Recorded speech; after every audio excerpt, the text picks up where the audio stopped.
Watch live now. Shoot some Shale. D&D Media. What's that, 2024 like a knockoff Dafters. cherry? It's like cherry, strawberry, blueberry, blackcurrant, all sort of berries just sort of mixed into one. Sounds quite nice, Mush.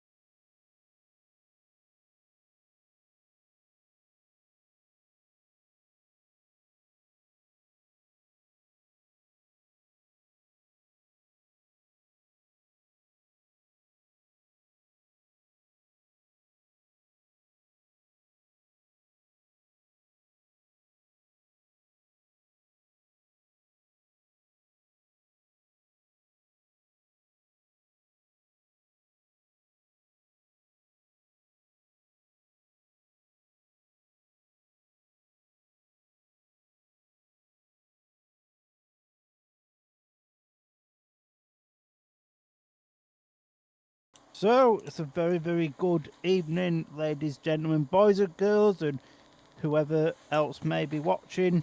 Welcome to the 2024 Dafter Awards, which is basically the BAFTAs for Speedway, but it is for our own entertainment.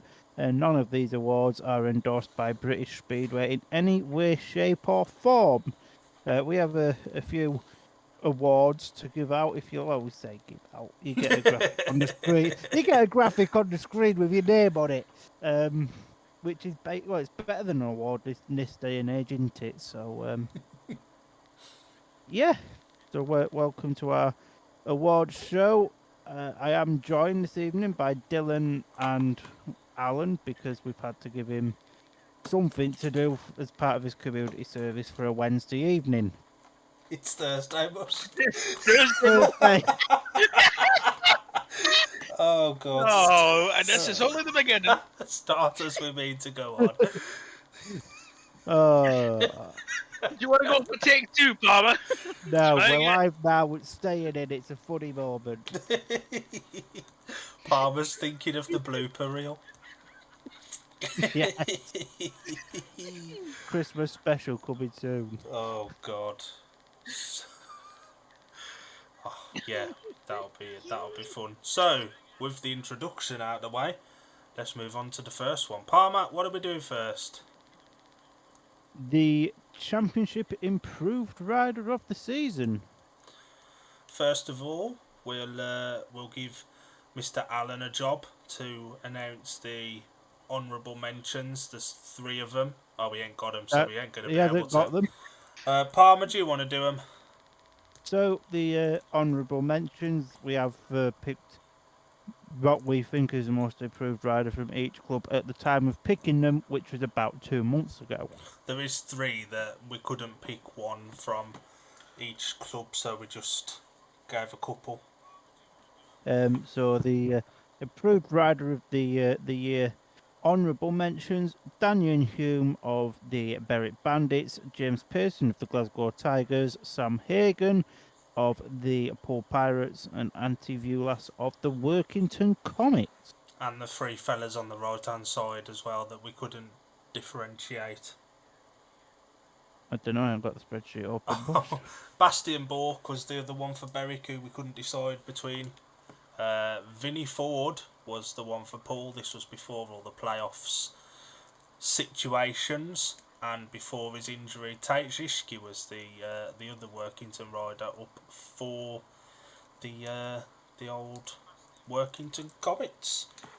So in 5th place for the Championship Improved Rider of the Year was the captain of the Edinburgh Monarchs, Paco Castagna. In 4th, this rider had a very, very solid season as a reserve down at Plymouth. Joe Thompson. Yes, Third. no. Yes, 3rd place. 3rd, yes. Down at reserve for the Red Cup Bears. Yep. Jake Mulford. In 2nd, spent most of the season at reserve with the Oxford Cheaters, Oxford Spires. I think he rode for the Chargers as well. Luke Killeen. And this one was voted for between us. I think there was only ever one winner for improved rider of the season in the championship. It's a fella that Palmer watched on a regular basis. The Scunthorpe Scorpions reserve, Luke Harrison. Yeah, he's had a very, very solid season this year as Luke. You wouldn't have thought it was his first full championship year. And I don't think there's any rider in this championship this year that's gone from a 2-point average to a near 5-pointer in the space of 5 months. And he gave himself a couple of Heat 13s and 15s as well, coming in particularly towards the end of the season for Michael Palmtoft a couple of times in 13s at Scunny, and he really took that next step, didn't he? I mean, it's no mean feat holding off Josh Pickering for 3 3/4 laps. It's very true. And if it wasn't Pickle's last ever meeting for Edinburgh, I'm sure Pickle would have let Luke just have that one. But I think that was an easy choice. We didn't have to deliberate too hard on that one, really, did we? He did have a couple of down meetings. He wasn't fantastic all the time, but I think the high meetings definitely outweighed the low ones. Yeah, it's one of them, innit? We can't all be perfect. Can we, Alan? No, we cannot, Mr. Palmer. So that's the improved rider of the season for the championship as Luke Harrison. Palmer, now for the championship rider of the season. Honourable mentions are as follows. From the Berwick Bandits, Drew Kemp. From the Poole Pirates, Tom Brennan. From the Red Car Bears, he's known up there as King Charles Wright. And from Scunthorpe, Simon Lambert. You're doing fifth on this one, Mush. The rider in 5th place of our championship Rider of the Year comes from the Workington Comets. He likes to do a little sweary on BSM when he gets a chance. But he's been a very, very good addition to the Comets team this year. Troy Batchelor. In 4th place. Now, little bit of a disclaimer, these were decided before the end of the season, given his form after his crash at Red Car in the Championship Riders. I don't think he'd have been in our top 5 had we have waited until the end of the season. But in 4th place was Ashton Bowden. In 3rd place, from the Glasgow Tigers, their number 1 and skipper, Chris Harris. In 2nd place, this one was this could have been either way around, but Palmer has already mentioned him. He had a fantastic season. Just in our opinion, there was a rider that had a better season. So 2nd place for our championship rider of the year is the outgoing Edinburgh number 1, Josh Pickering. And as we've said, the 1st place rider, our winner of Championship Rider of the Year, is certainly improved hell of a lot over the course of the year. He's ridden like a number 1 most of the year. I don't think anybody else would probably disagree with this. But Dan Thompson of the Plymouth Gladiators wins Championship Rider of the Year. And to be fair, it was a high point in a disappointing season for Plymouth again, weren't he? He was. Same with his brother Joe, really, wasn't it? Yeah. And they obviously lost Nico Gavati quite early on. Dan Thompson really did step up. Ben Barker obviously had a difficult season, and had the season gone on just a touch longer, I think Dan Thompson would have taken outright that number 1 race jacket. Who knows what 2025 will hold for both our championship winners of this season. And it's good to see that both of our winners are young British riders as well. Obviously Luke Harrison coming up. Dan Thompson's been around a little bit longer, but still very young. Oh, 100%. And shout out to Dan's brother-in-law Ryan Ingram watching tonight. Good evening. Just thought I'd give him a cheeky shout out because he asked me very nicely. And he's a D&D Media sponsored rider for 2025 again, That we can confirm. which is always nice to get these sort of deals in place early.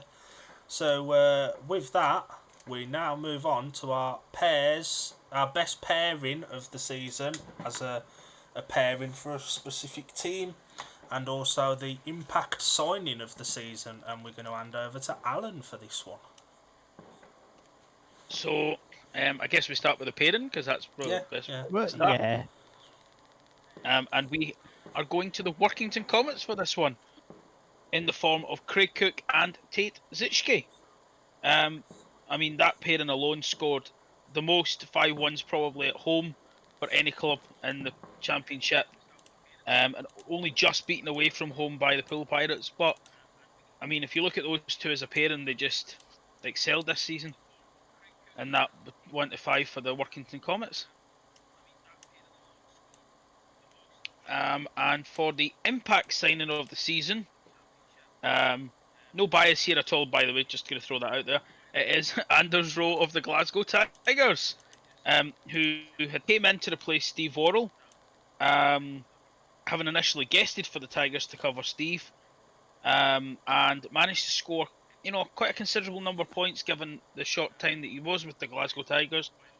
But has put more points in his average this season than any other Tiger that's been there from day one. So that is a pretty good going for Anders Rowe.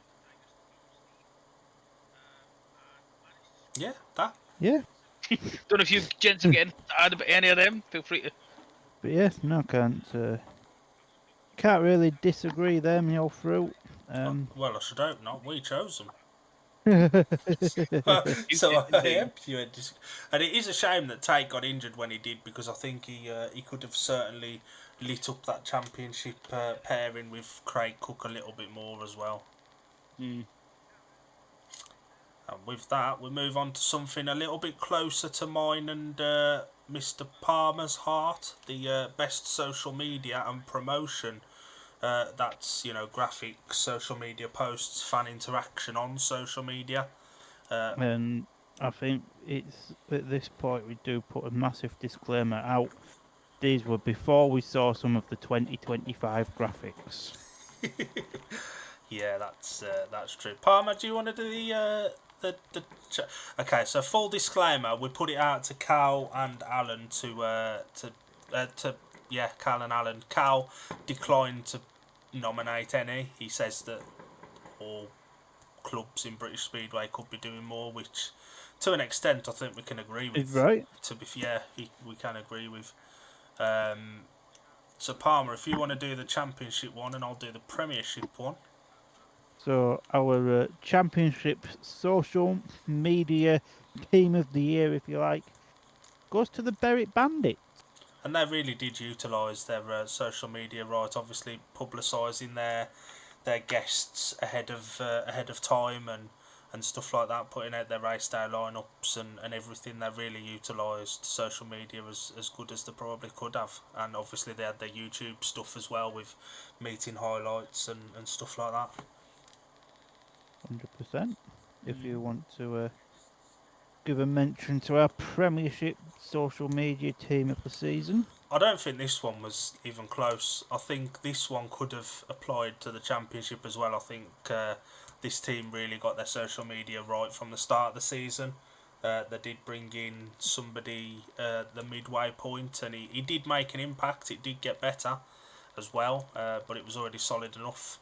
The Oxford Spires are the premiership social media and best promoted team of the season in our opinion. The graphics are solid, the use of social media is solid as well, and again it could have been the same for the championship, but we didn't just want to say Oxford for both. Pretty much. I believe now. Oh, we've still got the premiership stuff to do as well as moment of the year, haven't we? Oh yes. There I was just thinking we only had one more to do. No, we're not quite at that point yet. Not yet. So, Premiership Improved Rider of the Season. you're going to announce this, so do you want me to do the honourable think- mentions, or is that Did we Alan's not? doing the I think honourable we said we'd mentions? give this one to Alan. Alan's doing the honourable mentions. So the honourable mentions for Premiership Improved Rider of the Year are Ben Cook of the Bellevue Aces, Keenan Root of the Ipswich Witches, and Eric Riss of the Oxford Spires. Yeah, that. Yeah, there it is. Yeah. And then we come on to the fourth to first. So I'll do fourth and second. Palmer will do third and our winner. So in fourth place, voted as the Premiership rider of the improved rider of the season, was Leicester's Richard Lawson. In third place, in my eyes, probably should have been a bit higher up, but this was at the time of voting. In third place, Kingsley's Anders Rowe. In second place, a man who had a bit of a whirlwind of a season at Premiership level. Started the season with the team, then was released, and then came back into the team and saw out the season. The Birmingham Brummies, Zach Cook. And our improved rider of the year, again, this was done about a month, 2 months ago. Otherwise, I don't quite think he'd have this award. But first place goes to Josh Pickering of the Sheffield Tigers. And he did have a solid season at Premiership level, although in the playoffs he was a little bit disappointing, weren't he? I don't think there's any other way to put it. Pretty much. But he wears his heart on his sleeve, and he'll be the first to admit that it wasn't his best showing. I firmly expect he'll go back to Sheffield next season as well. So I think he'll have an opportunity to show the supporters what he can do. But he did have a good season in both leagues, so he absolutely does merit the rider of improver of the year as we've named him.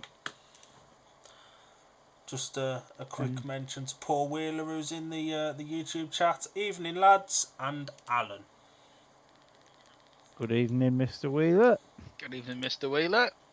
This next category caused a little bit of controversy in our little group chat with the rest of the boys, with Alan in particular.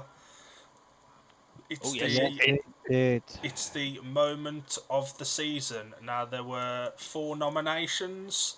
Again, these were done before the playoffs, because I think we can both agree that Tobias Thompson versus Oxford fans would have been on this list had it been at the end of the season. Not to mention Vinnie Ford versus Oxford fans as well. Oh, God. Yeah. It's like WWE we're going to next week. This is our main event: Tobias Thompson and Vinnie Ford versus Oxford fans. Hell in a Cell. Here we go.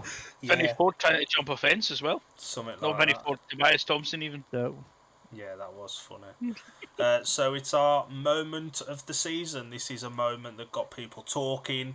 It's a moment that got eyes on the sport, that came out of the blue, a surprise, a shock.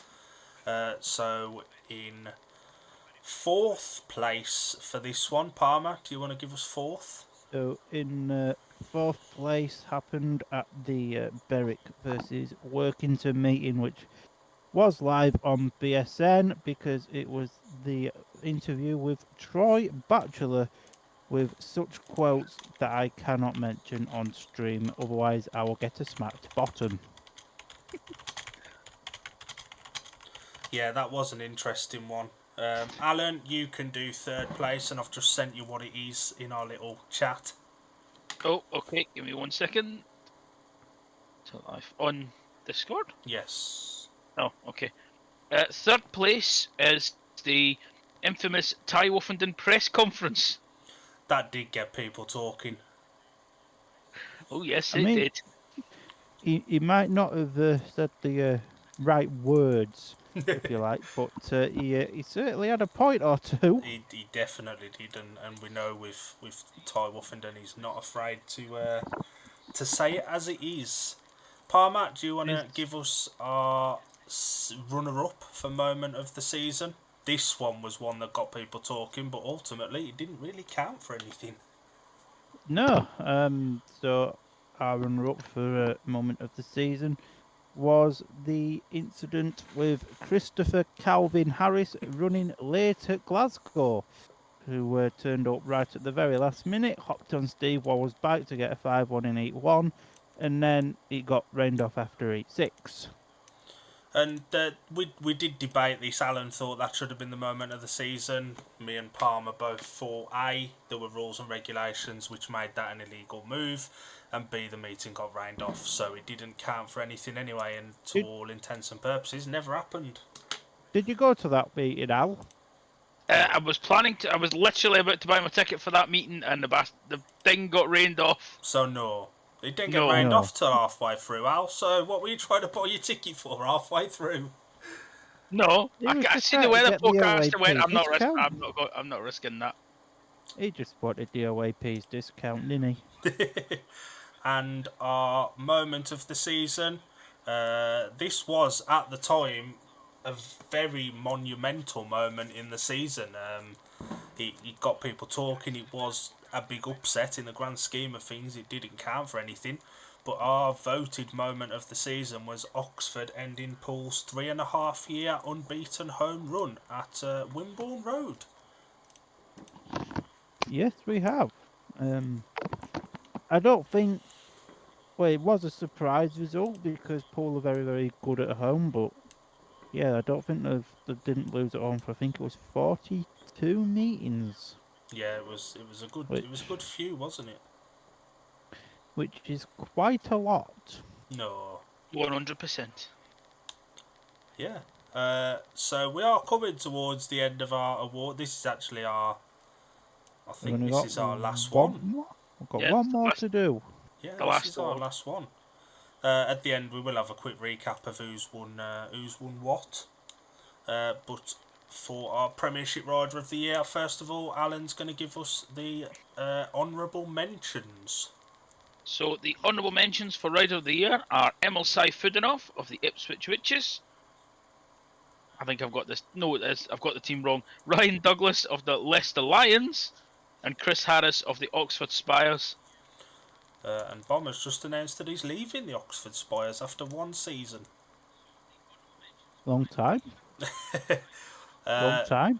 So, our fourth place, Palmer, do you want to take us away with this one?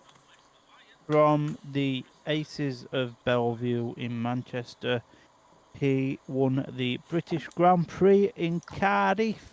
Don't know what else he won other than the league title with Bellevue. But our fourth place Premiership Rider of the Year goes to Daniel Bewley. The person we decided for third was somebody who, not by his own standards, had the brilliant season that he'd hoped for, but he definitely stepped up from what he has done in recent years. He used to be one of the world's best, so he obviously has it in his tank, but with all the injuries and stuff at Kings Lynn, he was a constant. Niels Christian Everson. He was a shining star in a dismal season. Oh God. Palmer, you got second. Our second place Premiership Rider of the season, a man that you know very well, Mr. Rodgers.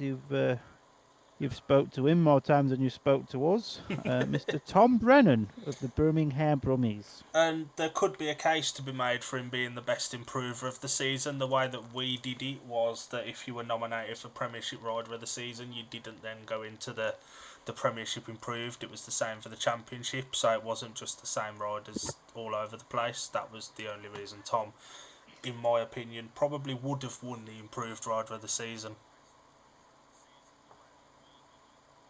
Yeah, I can't disagree with that. And the rider we've decided between us as the rider of the season for the Premiership, he improved his average drastically. He was one of the most consistent scorers for the Sheffield Tigers.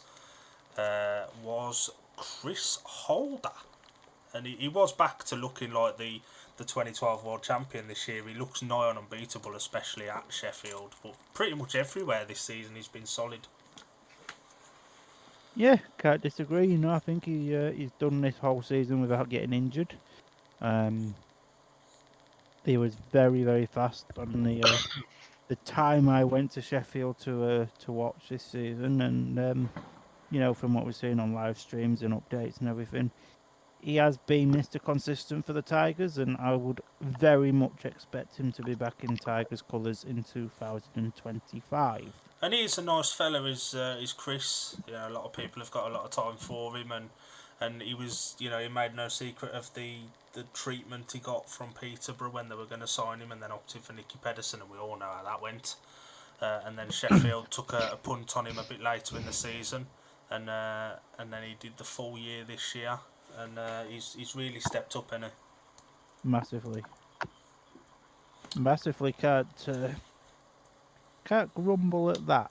So we'll just have a quick recap of who's won what tonight. First of all, the Championship Improved Rider, Palmer. Well, if you've got the graphic ready, It is ready.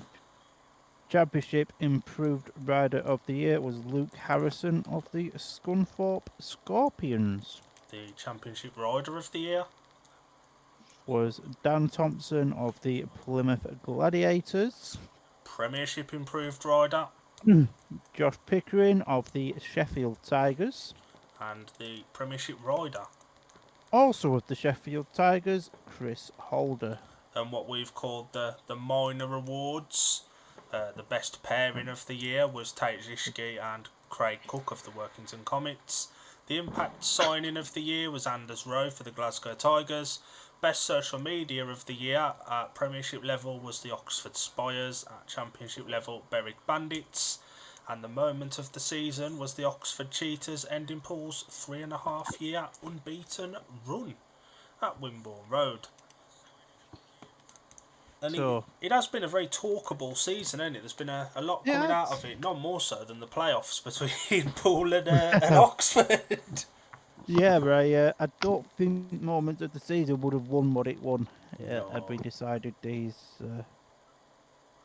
during the playoffs. There could also be a shout out for a couple of refereeing decisions along the way this season. Oh, don't get me started on them. And you know what we're like. We don't stand on ceremony here, do we? Absolutely not. So just to wrap up, Palmer, do you want to do any thank yous and close the season out, and what we've got coming up, more importantly? I was just going to say, before we do the thank yous and everything to round out our season, on Monday evening at 7:30, because that would be a takes up time normally for the Premiership, we've got our Premiership season review coming up, and that's a Monday at 7:30 live on this YouTube channel.